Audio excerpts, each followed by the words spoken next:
St. John's p.ulls away from O'Connell behind Tre Wood's big fourth quarter when the tempo finally settled, after minutes of frenetic, end-to-end basketball that left heads swiveling in the stands and the scoreboard swaying back and forth. Tre Wood cupped the ball 5 feet behind the three-point line and took a breath.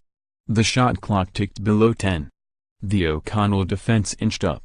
St. John's held an 8-point lead, but the Knights were pressing and penetrating and threatening to make one last fourth-quarter push. But Wood stayed calm, dribbling once, twice, then bursting through a parted defense and scooping in a layup as the shot clock expired. That accounted for 2 of the point guard's 14 fourth-quarter points, giving him 20 for the game, as number 7 St. John's held on for a 73-62 win over number 16 O'Connell, 9-4. in Northwest Washington on Sunday afternoon.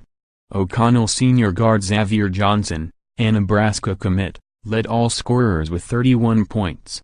Wood, a senior committed to Massachusetts, led the Cadets with 20 while junior guard Casey Morsell netted 18. "I just felt like we needed to get to the rim more, that's where our success was coming from," Wood said. Toward the end of the third quarter and then into the fourth, "We really attacked the rim how we wanted to." The game was destined to be decided by guards. Wood and Morsell, a high major target, are complemented by a handful of young, talented players in the St. John's, 9-4, backcourt. Johnson is joined by senior shooting guard Matt Becht, a Mount St. Mary's commit and arguably the Washington area's best three-point shooter. This made for a high-paced game that was knotted after the first quarter and tilting in the Cadets' favor after their 11-3 run to start the second. That was all the separation the Cadets needed, as they went into the fourth quarter holding an 8-point advantage. Johnson tried to will O'Connell back with downhill drives into the paint, resulting in 11 fourth-quarter points.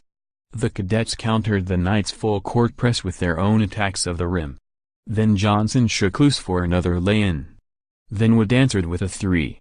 Then the two guards, all teammates in the summer but now jawing at each other after each make, traded baskets once more.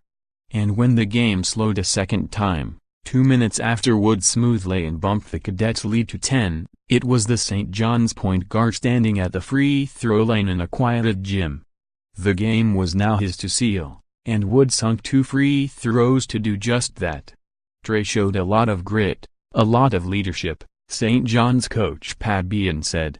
But in this league, it's all about what you do in February, not January. So we have a